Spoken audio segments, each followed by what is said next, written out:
Russ, I'll tell you what, man, this conversation today is unbelievable. To have a guy like Daniel SB back for the third time, who just started in the e-commerce space 3 years ago, to now have a business that is worth almost 8 figures.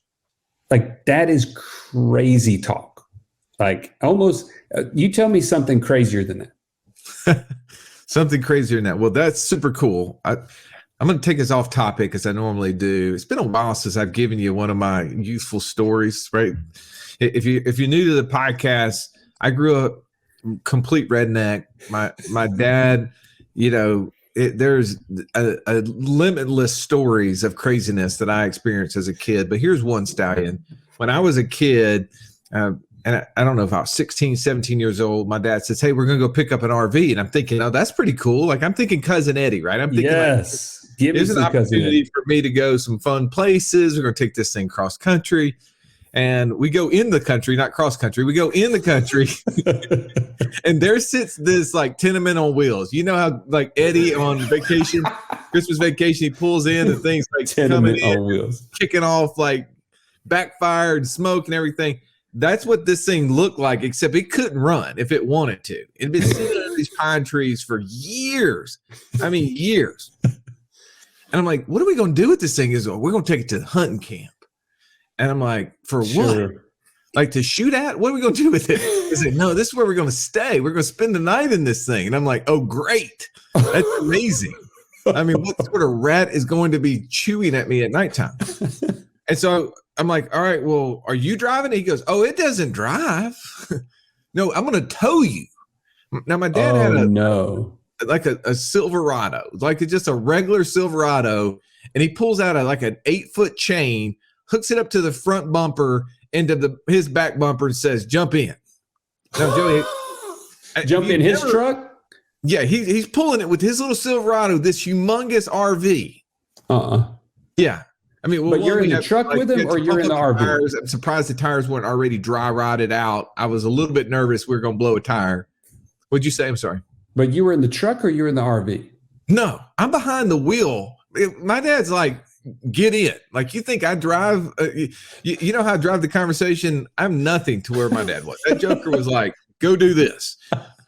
I get behind the wheel of this thing. If you've never been towed by a chain, you haven't really lived on the edge yet. Like, you just don't know the fear that goes through your mind when you realize you are the brakes. Because if the car in front of you stops, you're in their back seat. Like, you don't have, there is no time to stop.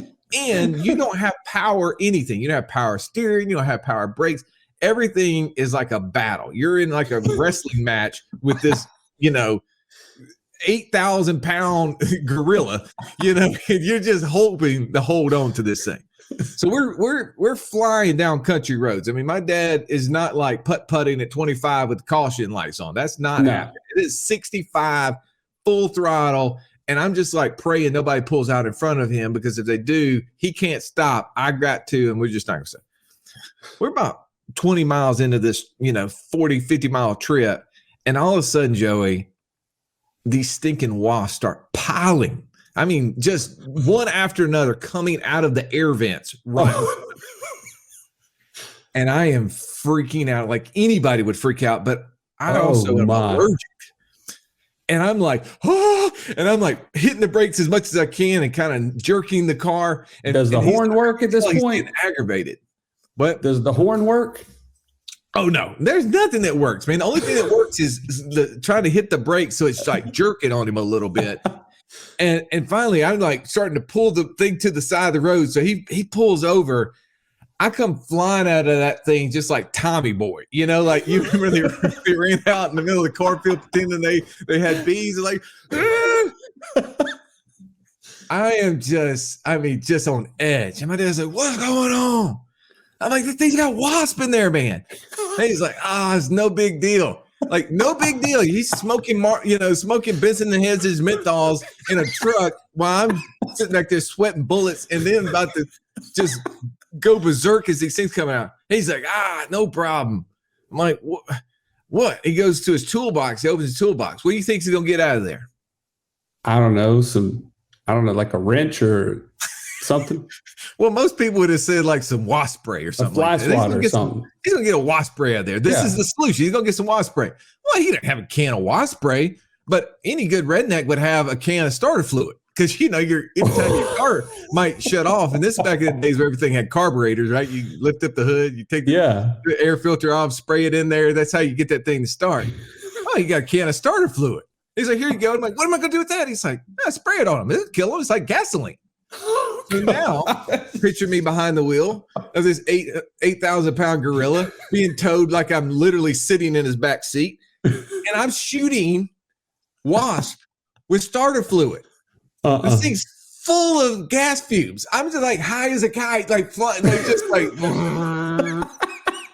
So yeah, what's crazier than a guy starting a business from scratch and 3 years ago and almost willing to sell it for 8 figures? It's probably a 16-year-old kid behind the wheel with starter fluid trying to kill wasps coming out of the dashboard. Oh my gosh. I got to tell you, I'm going to go ahead and give it to you on this one, Russ. That is crazier. I give it to you 100%.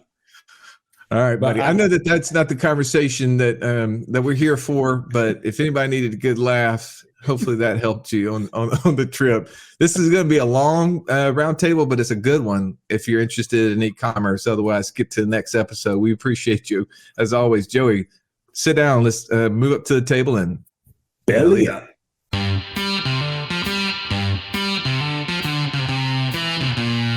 Welcome to the Wealth Without Wall Street podcast, your guide to understanding how to get out of the Wall Street rat race and start your own mailbox money lifestyle.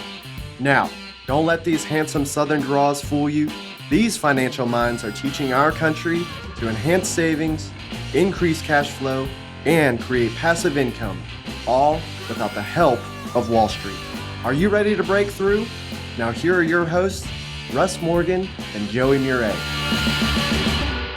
Welcome to the Financial Freedom Roundtable, where each week we break down complex financial topics so that you can more easily understand them and, more importantly, take action on your path to becoming financially free. If this is your first time joining, welcome. Grateful to have you in the room. They call me Russ Morgan, the idea guy, mostly because lack of follow-through guy just didn't sound so cool to me. But enough about me for a moment. Let me introduce you to my partner, my co-host. He's the Italian Stallion, and he's got the license plate cover to prove it, Mr. Joey Murray. Stallion, good afternoon. Man, how you doing, brother? Man, I'm hanging in there like a hangnail. I was worried about what was going to come after the but so thank you for... I kind of changed mid-sentence. You know, I thought maybe I'd get in there something simple, easy, kid-friendly. Now, I don't know what hangnails have to do with e-commerce as a passive income option, but I'm sure you can buy almost anything on Amazon. So I won't count it out. Hey, there's definitely an opportunity. The only thing I've learned from this is that you need it to be between $30 and $100. I'm not certain we can figure out, you know, that most of the tools are way cheaper than that, but there's a way probably to combine a couple things, Stallion. That's right. That's right. Well, why do you think it's important for us to be covering this topic today? And e-commerce is absolutely here to stay. It's a wave that we can't stop. And I think anybody who is anybody in the investment space is thinking, how can I get my piece of it? Right? How can I possibly do this? But how can I also keep it as passive as possible? Not everybody can just create their own side hustle or their own business where they have to, because they already have a business. So I think it's important for us to break this down today for that reason. 100%. All right. Well, thankfully, we've got the dream team here, right? And when I mean dream team, I'm talking about the man.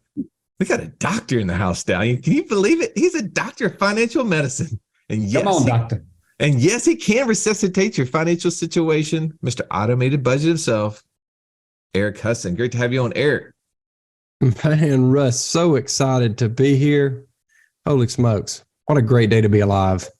We're trying to break down e-commerce as a passive income stream. Why is this important? Well, I think like so many of us, we find ourselves to be very adept Amazon experts on the consumer side. Right. Right. Because there's an Amazon box showing up at my house, I'm telling you, about every day. Yep. And so it begs the question, if you're entrepreneurial at all, how can I become part of that? And so many people listen to this podcast right now, they're wanting to get out of that W-2 job. And holy smokes, there is a business out there where the customers are already beating down your door. Man, what a great time to get in on that. Well, and you're in the process of trying to get in on it, right? I mean, aren't you doing some training here? Yeah, I absolutely am. 100%. I'm involved in it, and I become more and more excited about it the more I learn. Right. Well, speaking of learning, we got a special guest today. He's actually a third timer. This is his third time coming on the podcast, Stallion. He's a former full-time pastor, now full-time entrepreneur, part-time pastor, but he's definitely going to be preaching to the choir on why we need to better understand e-commerce space. Move over, Pastor Phil. Yes, Joey, that's another movie reference. Let's bring in Pastor Daniel. Welcome, Daniel Espy. Well, thank you. Thank you for having me. It's good to be here for the third time. Hopefully I can set a record and, be the number one all-time podcast guest just by number of appearances here and into the future. That's what life goals. Didn't know I had it until just now. Hey, the fact that you and I went to the same university, fast friends, and that has nothing to do with you coming back. It's always that you add so much value, including the best backdrop to date.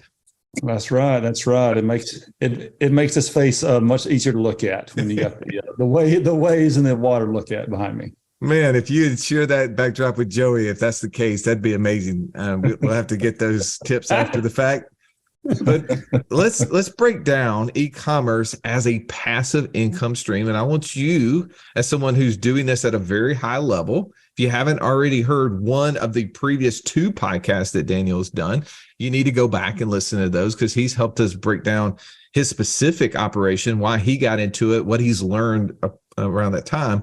But Daniel, why do you think it's so important for us to be breaking down e-commerce as a passive income stream? It's an awesome opportunity. I mean, the opportunity is there to get away from your job, to work from home. And I say it this way, it's very simple, it's very crass. If you want to be able to do what you want, when you want, and how you want, then you've got to figure out something that provides you that laptop lifestyle opportunity. And I don't know anything better than the laptop lifestyle opportunity than doing e-commerce where you can run everything from your laptop anywhere in the world and check in and then move on. I mean, often we have, because we live near Disney, we go to Disney a lot. Every time we go, we issue the Disney versus Bezos challenge. And the question is, can Walt take out more money from my pocket than Bezos puts into it every single time that we go? And so far, Bezos has won every single time, and we go a lot. Oh my goodness. So you can actually make more money in a day spending, and I know it ain't cheap. Disney. I got four kids when I go to Disney. Oh my goodness, dude, that's mic drop moment right there, Stallion. I don't know what you got behind that, but Challenge accepted. Right? I love it. All right, let's break this down. I want to kind of, for the purpose of keeping this conversation going down the road, let's make it where we break it down in three areas. What do I need to know in order to get into this business? All right. What does it take to run and operate this business? And thirdly, what do I need to do in order to make a profit? How can I, in essence, go spend money in a day at somewhere as nice as Disney, which is super expensive, and have more money coming in that's going out? That's important to me. So, Stallion, I'm going to let you lob the first question at our special guest here, because I'm going to guess that just between the four of us, he's got the most experience.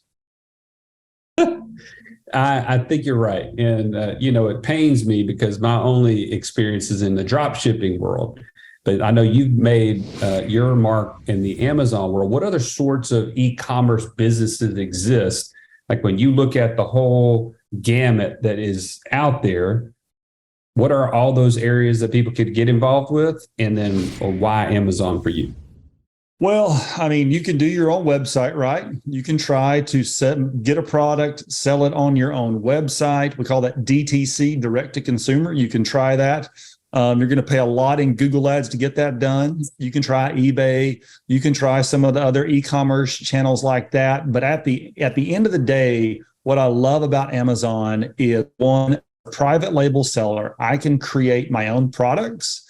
And it's right there. Amazon gives me brand protection. I can get my product on there. I can craft it the way I want it to be. I have a lot of control over that. But the other thing that I love about Amazon is buyer intent. When people go to Amazon, they are not going to search. They are going to buy. So therefore, when you have high buyer intent and Amazon just feeds the customers right to you, man, there's no better place to be. From your standpoint, like the dropship world, right? I've been telling Joey forever, 100 unicorns needs to be shot and put out. Just some people would say put out the pasture. I'm like, no, let's put them out of commission 100%. Is it because he's a poor operator? Or is it because drop shipping is not the way to go? Well, I've talked to Joey a little bit about his drop shipping business, and what he's actually doing is the legitimate form of drop shipping, okay? Where there is a product somewhere else that's not Walmart, and someone orders that product and he sends it to them. What you see on most of these YouTube channels is highly against Amazon terms of service.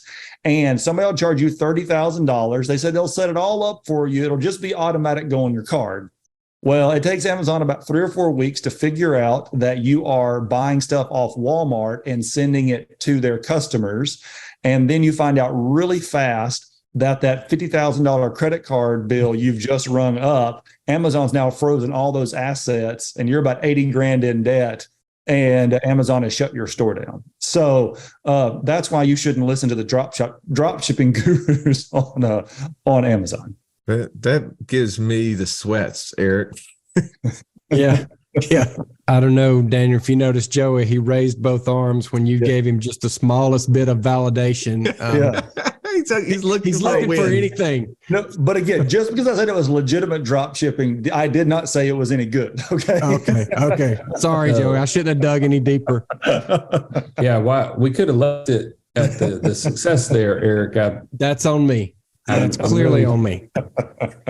So, Daniel said something in the beginning that this is a passive income podcast. I mean, we talk about passive income a lot, and I've seen, some news articles recently about there's no such thing as passive income. Well, if you talk about something that's completely passive where I don't do anything, then yeah, I think that's completely true. Daniel used a term called laptop lifestyle. Let's dig into that just a little bit, because I think that's critically important. We say passive, but sometimes I think maybe we mean a little bit more of that laptop lifestyle. Could you dig into that? Yeah, I mean, this is definitely not a passive thing where I don't have to do anything, right? It is, I mean, it's a good solid 20, 25 hours a week. I mean, people ask me all the time, Daniel, how much time do you really spend on this? And the question is, well, how much money do I want to make, right? Because there is a sense to where if I didn't want this to grow, I could put in 10 hours a week to this business and I would still make good money, do pretty much all things I want to do, but I don't want to sit there. I have a goal that I want to sell this thing in the next 12 months and kind of take the rocket ship ride and get out of it. But so if I'm going to grow it, I got to put work into it, because nothing grows without growth. But what it does provide is the ultimate flexibility, right? That I put in 2 hours in the morning, then I can get up and make breakfast with my family. Then I can homeschool my 4 kids. Then I can come back at it for a couple of hours, go work out and do everything. And across 4 or 5 hours, whenever I want to do my schedule, I get to put in that time.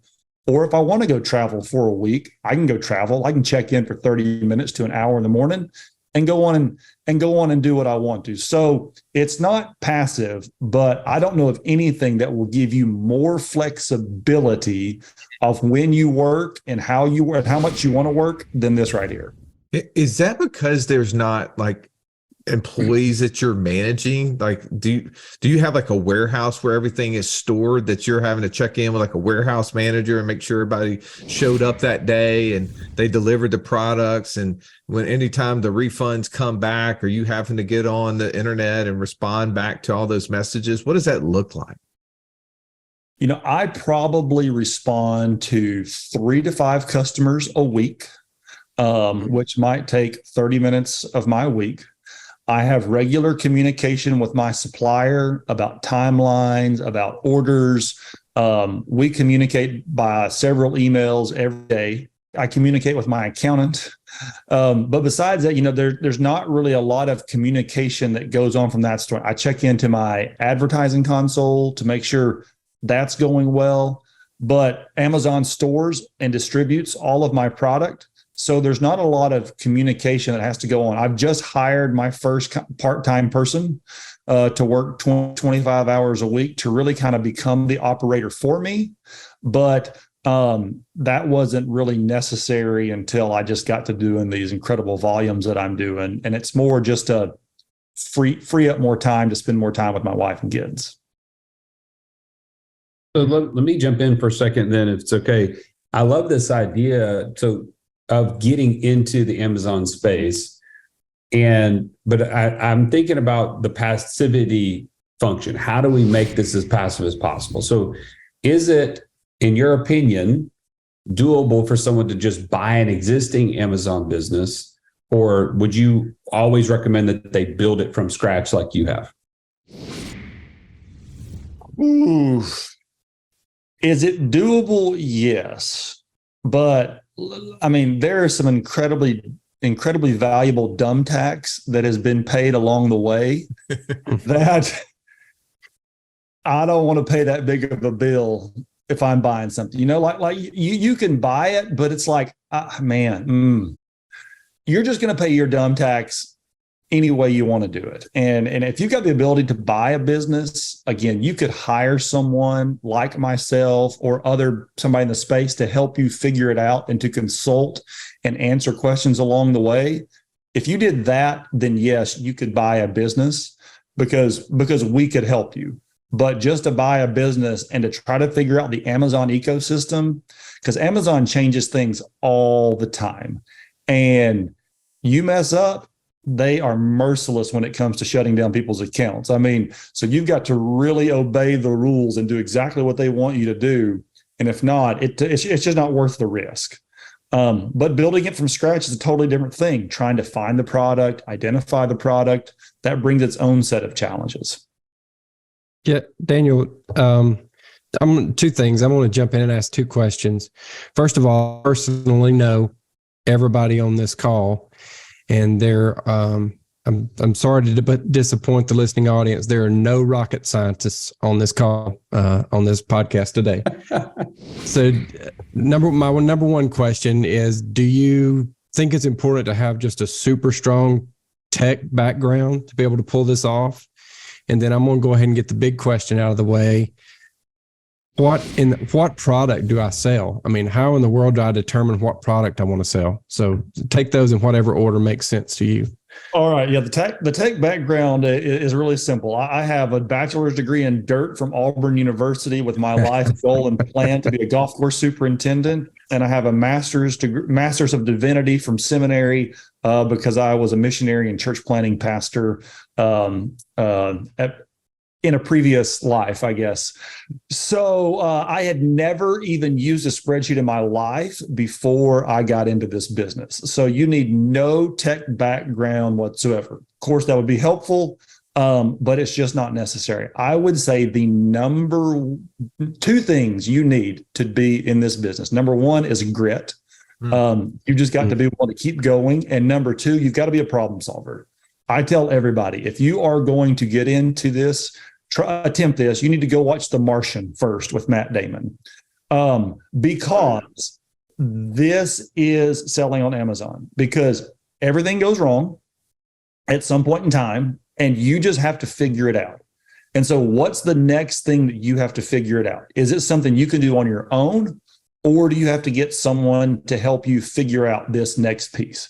but there's always the next piece to figure it out. It's just, are you a problem solver? If you are a professional problem solver, you will love Amazon because it is super rewarding because you get to solve problems on a daily basis. Nice. So that's what I would say about the technology side. And then how do you figure out what to sell? Well, this is, of course, the great challenge because there's two criteria. Do you guys know what the two criteria is for selling on Amazon if you want to make money? No. All right. I know one of them could be knowing my address because we purchase pretty much anything is put out there. But. Fair enough. So you want to pick products that are in high demand and have high profit margin, right? I want to sell something that has a great margin and everybody wants it all the time, every day, evergreen products year round. So easy. Yeah, I mean, that's where you want to start. But I will tell you, based on the research that my group has done, only about 6% of products on Amazon would meet our criteria for being high demand and high profit. Now, you might be saying to yourself, well, 6%. Well, when you've got almost 1 billion SKUs, that it still means there's a lot of products out there that meet that. But you really got to look to those two things. Stallion, do you know what SKUs stand for? Man, who doesn't? Come on. I mean, everybody knows it's a stock keeping unit, Yeah, exactly. I just wanted to show the expertise that you possess, man. I know that you've been learning something in this 100 unicorn. You didn't learn how to make a profit. That's going to be the third point that you won't be able to chime in on that. So point number one, I think you did. We've hit that pretty good. Is what does it take? We beat that unicorn to death, huh? Yeah. What do I need to know to get into this business? And what you really define there, Daniel, which is really well, is that this is a business. You need to learn how to become an entrepreneur. And there's a lot of great books on what that looks like. The E-Myth, right? The entrepreneur roller coaster. Reed Hastings, the founder of Netflix, has a great saying when he talks about what it's like to be an entrepreneur. He says it's like going off a cliff and trying to build an airplane on the way down. Right. I mean, it is really what we're trying to do is we're built in order to be an entrepreneur. You're constantly solving problems and you have to be willing to take that risk and to do it. And it's really cool, though, to hear like someone like yourself who didn't have necessarily that bent have had that success. And grit seems to be a very common denominator in people who have success. So when you're looking to be an entrepreneur, do you have grit? If so, maybe this could be one of those things. Can I jump in before you keep going, Russ? Yeah. I'm curious, as Eric, you've been going through some of this training and in hearing what Daniel's saying as far as what it takes to be successful, how does that land with you and in terms of what you're learning? Yeah, so luckily I decided to pay was it stupid tax you called it, Daniel? Dumb tax, yes. Dumb tax on the front end rather than the back end. Because now, Joey, and thanks for the question, now that I'm involved in the training, my mind is blown as to how many mistakes I would have made and how short-lived my business would have been. So it's definitely going to take grit to get through the process because you have to begin with the end in mind. I mean, think of that. Don't matter what business you're thinking of starting or what road you're planning on going down. If you begin with the end in mind and prepare a good foundation, it gives you options later to do whatever you want to with the business, to keep it, to sell it, to expand it, all kinds of things. But I think that's what I'm learning as much as anything, Joey, is that if you want to do anything you've never done before, pay the dumb tax up front and get somebody to teach you rather than learning it the hard way. That, for me, is probably the biggest thing I pulled out of this. If you've listened to our show for any length of time, you've heard us talk about infinite banking and how we are able to use that concept to create over $50,000 a month in passive income. But it's just not that easy to figure out how does this all connect into my own personal system. Stallion, that's why we created the passive income operating system, bro. It shows you how to turn active income into passive income. It makes all the steps come together. If you would like to get access to it as a podcast listener, we've never given this away in public before. Go to what'swhatwallstreet.com/PIOS. There was nothing worse than walking into class when you're in school and the teacher saying, pop quiz day. Why? Because you were unprepared. Are you unprepared, though, for financial freedom? Don't be. Find out how close you are by taking our 30-second quiz at wealthwithoutwallstreet.com/quiz. So cool. By the way, Joey, how much money did you spend before you bought the dropshipping company on how to run it? Just ballpark. On actually how to do dropshipping? Yeah, just how to run an e-commerce business in general. Ballpark, like around 0%. 0.0. Okay, good. I just want to, sometimes people are like, man, Joey is a smart fella. He's a valedictorian of his high school class. This guy has built ridiculous amounts of passive income and somehow takes crap off us without even like flinching. But how in the world, if he can't make money in this e-commerce world, I shouldn't try. But I think there's a point in that there's something to be learned before we go out and jump off the cliff. All right, let's get to point number 2. What does it take to run and operate an e-commerce business? Daniel, what would be the first thing that you think of that's needed for someone to run and operate this business? A laptop. Yeah, okay, good. As far as the tools, you have to have a laptop. Does it have to be a Mac? Because if it has to be a Mac, I'm out. I will tell you, as someone who 1 year ago, almost to the day, who made the switch from Windows PC to Mac, yes, it has been life changing. Yes, it is just like my conversion to Christianity. The moment I walked into the light, I will never walk back.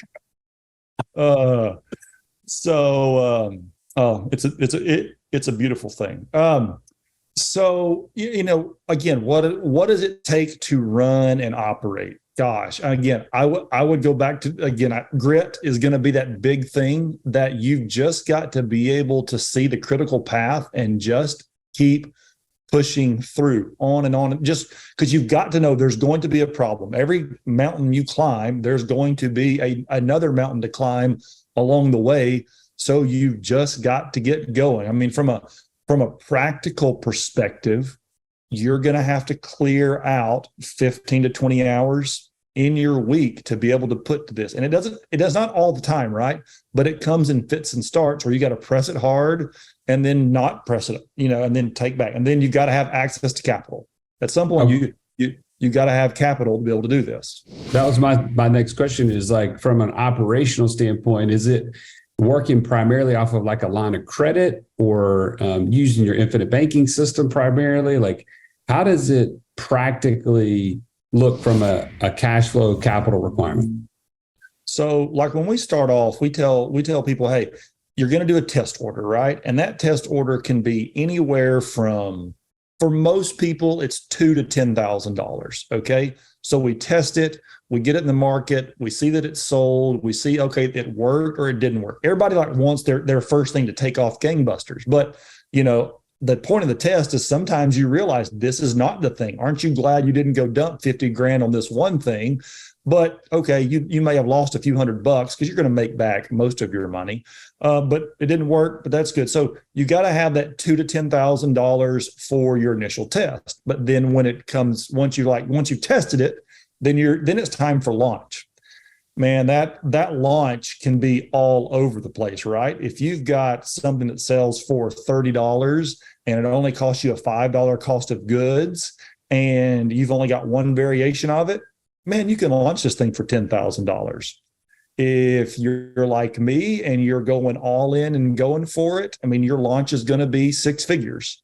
And that's the beautiful thing about e-commerce is that there's an incredibly wide variety, but it can be as expensive as you want to make it. I always say this, you need to have access to $50,000 if you really want to make a solid run at this. And whether you need that up front, no, but can you get access? at least to $50,000. Because one more thing I would say, I think the biggest misconception about this business, because it's an inventory-based business, is that people always ask, well, how soon will the money start coming in? And I'm like, well, you're asking the wrong question. Because when you start selling inventory and you haven't have product made, you're placing orders 3 to 4 months in advance, because your factory is going to need 60 to 90 days to make this product. Then it's going to take 30 to 40 days on the water to get it over here. So like for example, it's a 5-month lead time. So when I'm putting out money, I put out money on day one, it's 5 months before it even begins to sell. And it sells in about 2 months. So it's 7 months before I've recovered all of that capital. Wow. So good. So does that mean it's 7 months before you know it's working? No, because you immediately see once it goes on. So, again, It goes on online. And for me, like it starts to sell, right? So for the average person, when we first do our test, it takes about a month to get all the data. To go, yes, this is a good product we want to pursue, or no, we're not going to pursue this. But as you grow, you're always putting more money toward capital. So right now, I basically, you see the waves behind me, I'm basically standing just in front of the wave, right? And the inventory wave is just always right over top of me. And I'm running, because when you get a product that goes in Amazon system, like it goes, right? Like, I'm going to do I'm going to do close to 8 figures this year. I may hit 8 figures this year in 2023 alone on Amazon. But I'll say this, but in the last 5 months, my sales velocity, my total revenue per month has more than doubled. I'm currently selling more now than I was in Q4. Wow. When you get into the Amazon stream and it likes what you're doing, it is just going to keep pumping your stuff to more and more customers. So if you're doing it to like, I want to replace this income now in my pocket, this is you can strategize it that way, but you can't have maximum growth that way, if that makes sense. Because you're constantly always pumping it right back into more and more inventory. Yeah. So, I mean, you can go. So again, you just think 2 strategies, right? Like if you're like, hey, I need the money, I need to put money in my pocket, we could strategize it in a way to where you could pull off 5 to 10 grand a month to put it in your pocket, but you're going to limit growth for like the big rocket ship ride, right? We're like right now, I'm going for the big rocket ship ride. It's all going back into inventory. I'm just expanding. It's growing. Because I want to get it to where somebody just wants to buy it and take it off my hands, and I take one big check instead of a bunch of small checks along the way. Oh, Daniel, I assume you don't speak Hindi or Mandarin, and you said the stuff was coming across the water. Was there a challenge? Is it a challenge sourcing products, finding the right factory to make your product? I mean, of course, there's always a challenge with finding products, finding good suppliers. I know in our world today, we like to pit ourselves against the Chinese in this big war. I will tell you, man, my suppliers are wonderful. They are outstanding. They have looked out for me. They have been incredible business partners to work with. They speak really proficient English, so I don't have to translate anything or do anything. And even out of India, I mean, so many people out of India speak English, so that it's a pretty easy conversation. So cool. So Russ, can we do a real quick breakdown here? Like, one of the key things Daniel just said was about the time frame it takes to start to see if your product has really hit it or not. How would you contrast that to other passive income ideas that we've shared either on the show or personally? Like, I'm trying to break that down in my head. I'm sure someone else is listening, thinking the same thing. Yeah, that's what I was thinking. Daniel, you said 10 to 15 hours at a minimum, but now you're spending 20 to 25, which I think, wow. I mean,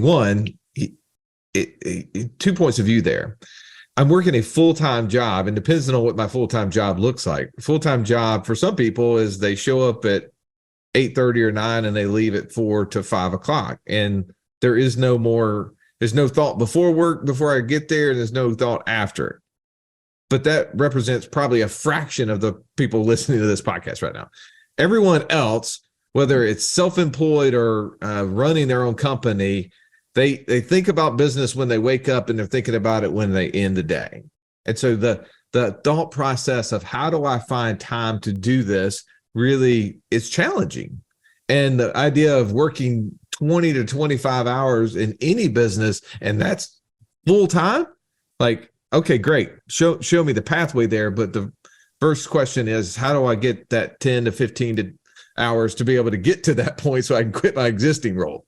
Right. So there's a challenge in my head. But as you compare, Joey, to other things, I mean, in the land flipping world, that's what we've heard so many of our podcast guests, Sid Christensen, Adam Egloff, Don Perez, all of them talking about how many hours they were putting into their businesses. Or, you know, we had Ryan Bly on recently talking about Turo, and I think that's very similar, right? Lot of effort put in on the front end, but 10 to 20 hours seems about right, unless you're buying a franchise. And then you got to show up at the franchise when it opens. You're going to be there all day, and when it closes, a typical business that requires lots of team members. So what I like about this is that there's not really any team members that you're necessarily in charge of right off the gate other than yourself, which for me, that'd be a big challenge. It's always been a big challenge. But I like that part. What do you think, Eric? Is this, obviously you've had a chance to think about this. You've seen lots of other business models. Do you concur with that, or do you have different viewpoint? Yeah, definitely. There's always a ramp up time starting any business. Even when we start our IBC policies in the beginning, you know, it takes some time. You're starting that new business to get that income flowing. To me, this business actually seems like it probably ramps up a little faster than most any business you could start. Quite honestly. Yeah. If you get the proper training on the front end, for sure, and you're not, you know, doing a lot of dumb things in the beginning, which is really critical. You know, the right next thing process we have is a process that tries to help people avoid missteps along the way. If you go really far down the wrong road, then you've got to come all the way back sometimes, and that can really take time, money, effort, resources. And so I really like the thought of trying to learn from everybody I can, even if I'm not buying a course, if I'm getting involved in a community with other like-minded people and I'm, you know, we're learning from each other. I think it's Acts 4:13 where Peter and John are teaching and the elders are going, wait. These guys, we know them. They're not learned men. How are they doing this? And then it dawns on them. They go, oh, they've been with Jesus. So they've been rubbing shoulders with somebody who leveled them up. And I think that's what we're all trying to do today here is this same thing. Who's Jesus in this situation? I can't point him out in this group for sure. Okay. All right, cool. I just want to make sure, you know, who's Peter? Okay, let's move on to point number 3, which is, by the way, first point is, you know, what do I need to know to get into this business? What is it? Number 2, what does it take to run and operate a business? Let's talk about, how do I scale this thing? How do I make this business profitable, Daniel? Oh, I mean, again, there's so many things that go into this.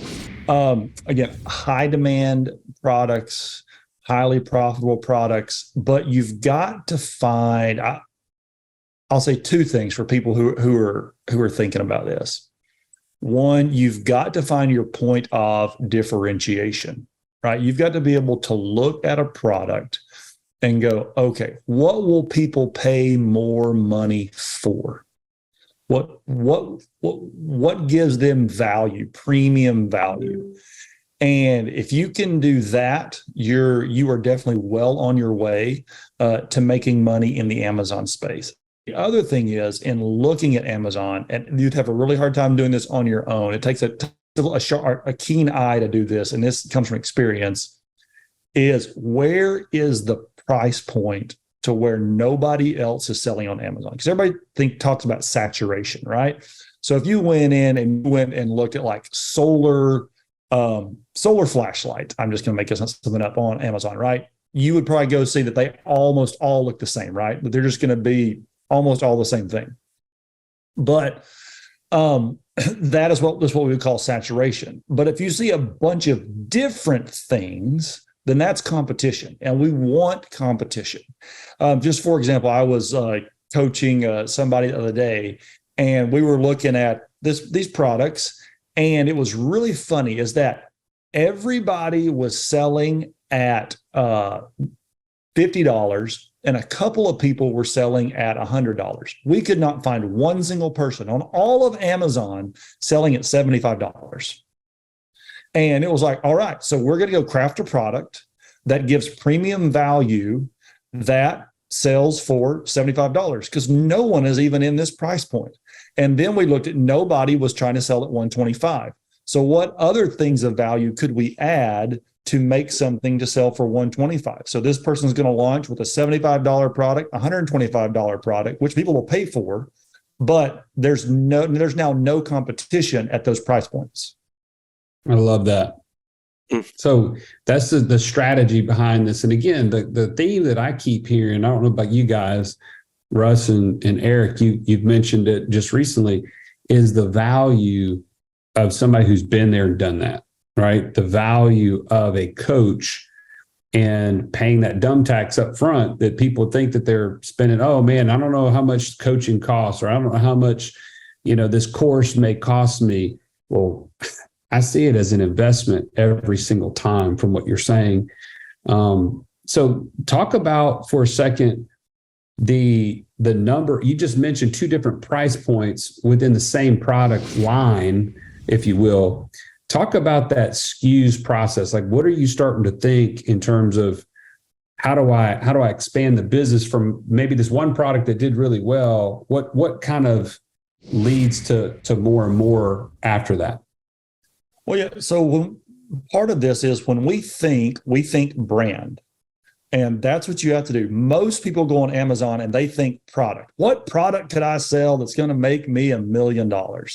If you're thinking product, you are thinking totally the wrong way on Amazon. You've got to think brand. Of course, there are products in that brand, but let's just take Coleman, right? I mean, what all does Coleman sell? They sell tents, they sell sleeping bags, they sell lanterns, they sell coolers, they have everything. So they think brand. So when we try to build things out and encourage students to do this or looking at this, we're going, hey, what all could be put inside of this brand?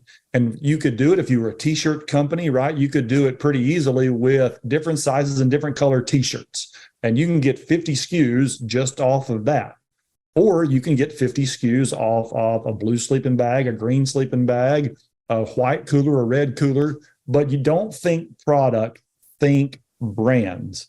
And that's why we always encourage people to launch with at least 5 products within a brand. Because if you can launch 5 products that sell 5 a day of each of those products at $10 profit, you've got $100,000 profit in a year. All right. I want to finish with profit, really detailing out the profit. You gave us a little snippet there. Also, at the beginning, you mentioned, hey, your 12-month goal was to rocket ship this business and sell it, right? I imagine that someone just like me is wondering if this thing is a rocket ship and it's kicking off all this money, and Daniel's making bets with Walt Disney and Bezos every time he goes, on a family trip. Why would he get rid of it? So talk to me a little bit about how do I really make that profit, like dial that in a little tighter, and then the exit. Why the exit? What does that look like? And why should I consider that if I were to start my own business or buy one? All right. This is a big one right here. Because people always ask, how long before I start putting money in my pocket? And I always get this question, why would you sell this thing? And it's because honestly, I'm tired of chasing capital inventory, right? Like where I'm at and what I chose to sell on Amazon I literally would never run out of things to sell. Like I even have other product lines developed alongside of this. And at some point, you just have to pick a number. I mean, my mentor, who all you guys know, he just said, Daniel, at some point, you've got to pick a number.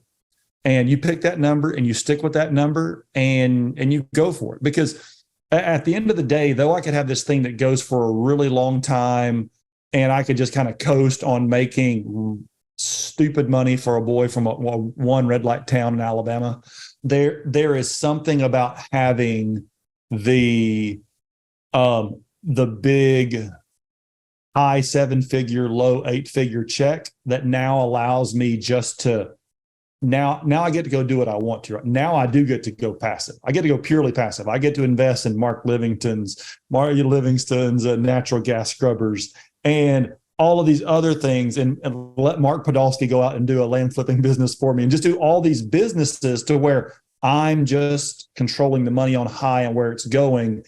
I'm still making the same money, but now I'm doing it with a big cash pile and I'm not having to chase money anymore.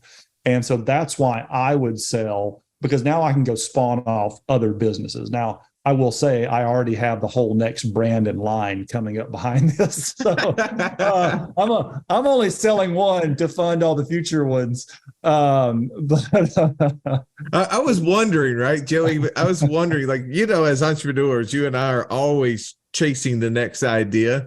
And I was thinking, well, hey, that is amazing that Daniel could start a business, have so much success, and be like, I'm cashing out. I've seen that happen in casinos. You've seen the person roll up to the craps table, put down money, roll for 30 minutes, roll for an hour, cash out, walk out the door, just tickle pink. And then every one of the rest of us suckers are in there just losing whatever that we did win, if we did win from the beginning. But I love it now, too, that you said, wait a second, I do have another eye. So it seems like that entrepreneurial bug is contagious. Well, that 100 unicorns carrot is just too big. Let's be honest. Oh, you think that's his next idea? It's just sitting there on the sidelines, just begging him. Here's the difference, though. Russ. Once he has this big exit, now he can do that Amazon business because he kind of wants to, and he maybe can spend that 5 or 10 hours that he wants to. Now it's just something to play with. Yeah. And whereas right now he's focusing, he's building something, right? He's got a plan in place. And that's as much important as anything is he's got a plan and he's working his plan. He's got an exit goal. Congratulations, Daniel. Yeah. Good job. What was so how long have you been in the Amazon business? Not that your results are typical. Yeah. I signed up to learn how to do this 3 years ago. Okay. And it's amazing. Yeah. Man, this has been so fun. I know that we've scratched the surface, right? The point of this podcast was to give insight to you on one more idea of ways to build passive income.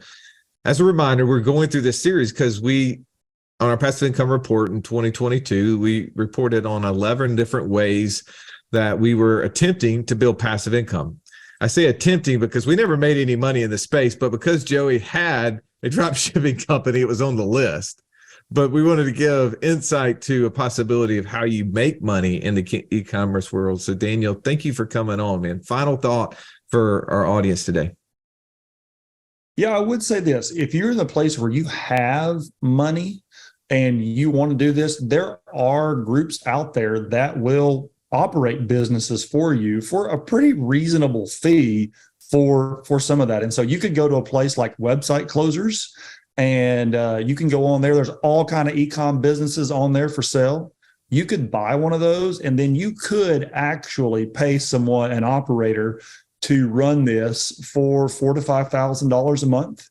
And they'll do a pretty good job of that. So there is a purely passive play in this, which we could explore on another conversation down the road if people really wanted to do that. Because I want to get on for number 4. I want to get on for number 4 for that, and number 5 for the big sell, right? To talk about the big check. I'll take my Price is Right check and ship to everybody. But yeah, so there is an option to do that if you're cash flush and you're willing to buy a business and you want somebody to run it for you.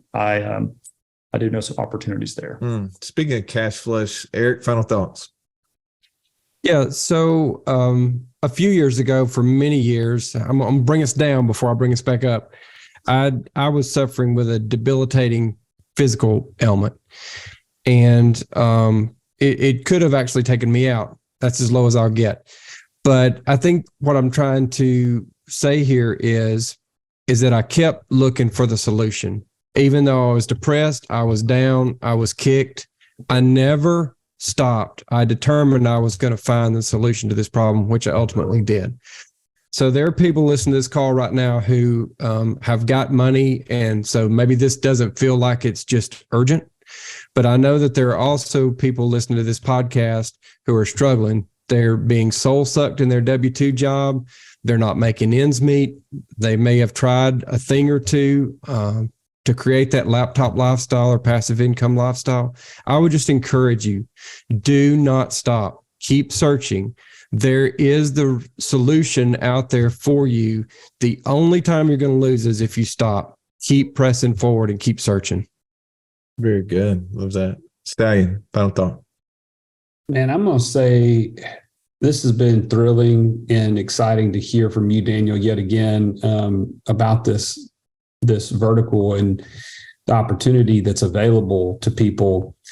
But I want to call everybody in to the themes that we heard today.